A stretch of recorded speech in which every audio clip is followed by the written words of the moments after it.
Good day mga bes, at welcome back po sa ating channel. Nais ko pong ibahagi sa inyo ngayon, at ito po ay tungkol sa pagkukumpara sa pag-set up ng bandwidth management with and without burst limit setting. Base sa ating pagsusuri, ang burst limit daw ay ang pinakamataas na halaga ng bandwidth, alinman sa pag-upload o pag-download, na matatanggap ng isang user. Ang halaga ng burst limit ay dapat daw na mas malaki kaysa sa ibinigay na max limit.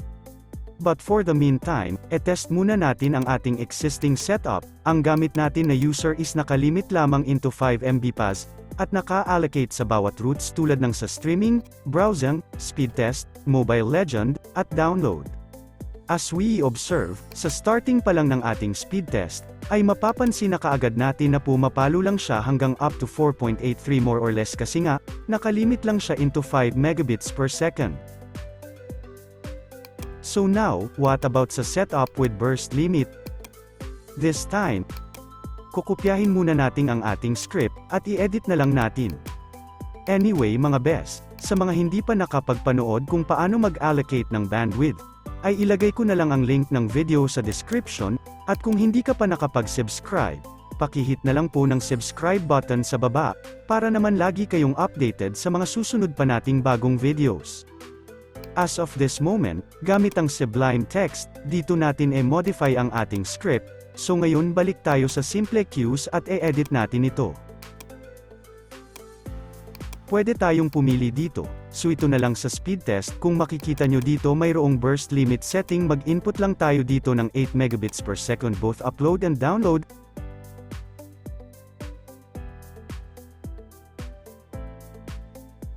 Then sa burst threshold, is dapat mas mababa sa max limit natin, so pwede na ang 4 megabits per second. At ang burst time naman set ko na lang dito into 30 seconds or pwede ring mas mababa pa, depende na lang sa inyo. So sa tingin ko wala na tayong iba pang gagalawin, so pwede na natin itong i-click OK. Then the next step is i-open natin ang new terminal at i-export natin yung inedit natin na simple cues. Follow nyo na lang ang video kung papaano mag-export ng simple cues para ma-convert natin into script. So pagkatapos nating mag-export, save nyo na lang, pwede na sa desktop para madaling hanapin. Then i-open lang natin itong save file, then open as text file.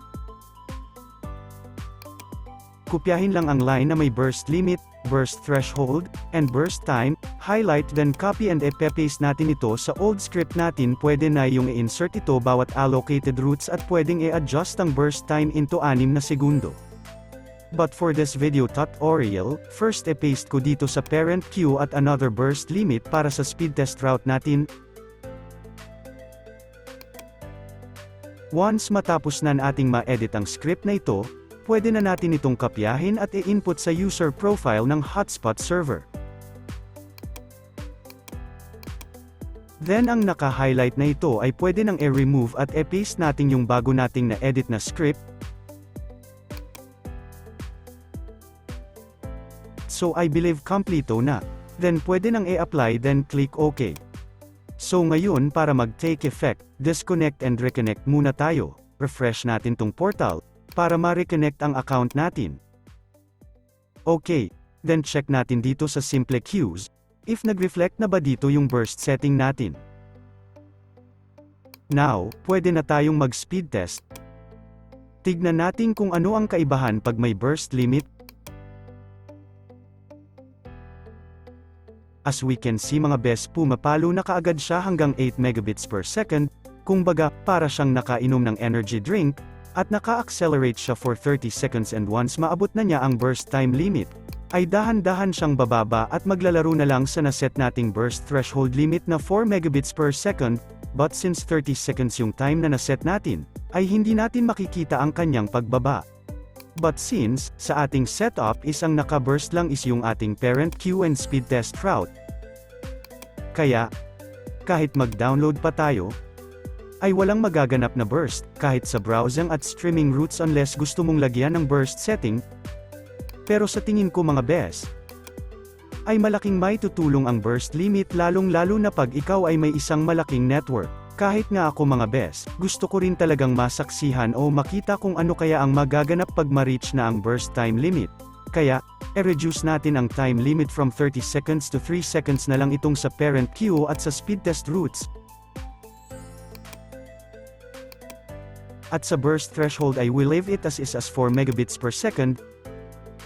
So again, para mag-take effect yung bagong setting, ay magre-reconnect ulit tayo. Refresh lang natin yung portal para lalabas ang bagong simple queues, so pwede na tayong mag-speed test ulit. Okay, running speed test with burst time limit to 3 seconds and 4 megabits per second threshold. Tingnan natin kung ano ang mangyayari. Okay, nag-accelerate siya up to 8 megabits per second, then after 3 seconds ay dahan-dahan siyang mag-decelerate down to 5.10 megabits per second. Ito na yung ipikta ng threshold limit setting natin mga bes. Mayroong chance na pwede siyang mag-decelerate around 4 megabits per second kasi nga hanggang doon lang siya nakalimit. Kaya kung sa tingin mo ang bidyong ito ay nakakatulong sa iyo mga kabes, ay lubos ko ring ikakaligaya lalong-lalo na pag ikaw ay nag-subscribe sa ating channel. Huwag mo na ring kalimutan mag-like at click sa notification bell para ma-notify ka sa mga susunod pa nating mga bagong video. Ilagay ko na lang sa description ang script mga bes, baka gusto nyo ring matry. So sa tingin ko, ito na yung dulo ng ating video, and I hope meron na naman tayong bagong natuklasan na kaalaman tungkol sa pag-allocate ng bandwidth with burst limit settings. At kung may mali man ako sa aking pagbibigay impormasyon about this topic mga best, free po kayong mag-comment sa baba at excited din po akong mabasa ang inyong mga opinyon.